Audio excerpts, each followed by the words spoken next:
Hey, what's up mga ka-trip? It's me again, ang inyong Kuya Rans. Welcome back to Rans TV. At narito na naman po tayo sa isang galaan at magmamauling na naman tayo. Itong mall na to, minsan na natin to napasyalan at papasyal ulit tayo dito mga ka-trip. This is the Met Live Mall, a luxury mall located in Pasay City along EDSA corner Macapagal Avenue. So sa mga hindi pa nakakapunta rito, well, i-share ko sa inyo ang mall na to. Bakit nga ba tinawag na luxury mall to? Siyempre, walang mga fast food na pang Pinoy like Jollibee, Chowking, Mang Inasal, Mcdo at kung ano-ano pa. Kaya i-share ko sa inyo mga ka-trip kung anong meron dito sa MetLife.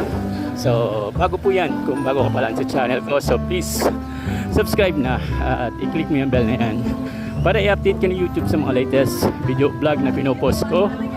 Paki-like, share and comment lang, and do not skip ads mga ka-trip.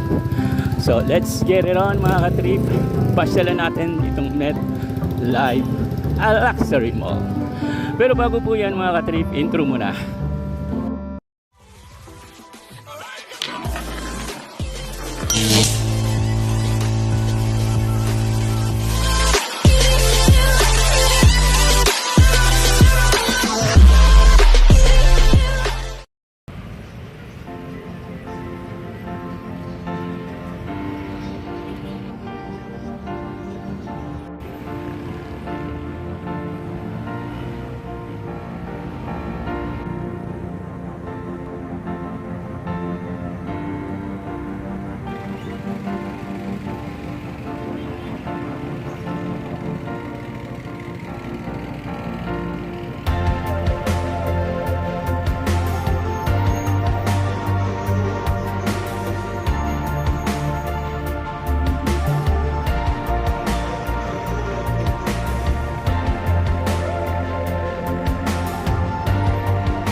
A few moments later.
A few moments later. So mga trip, pinapakita ko sa inyo, nasa third floor tayo.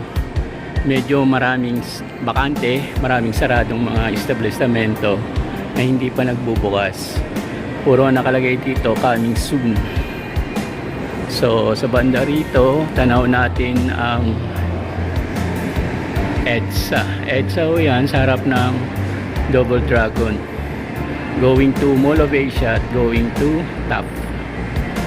So yan po mga ka-trip. Tara, ikot pa tayo. So minsan na natin to napasyalan, 2 beses na. Ganun pa rin, para siyang ghost mall.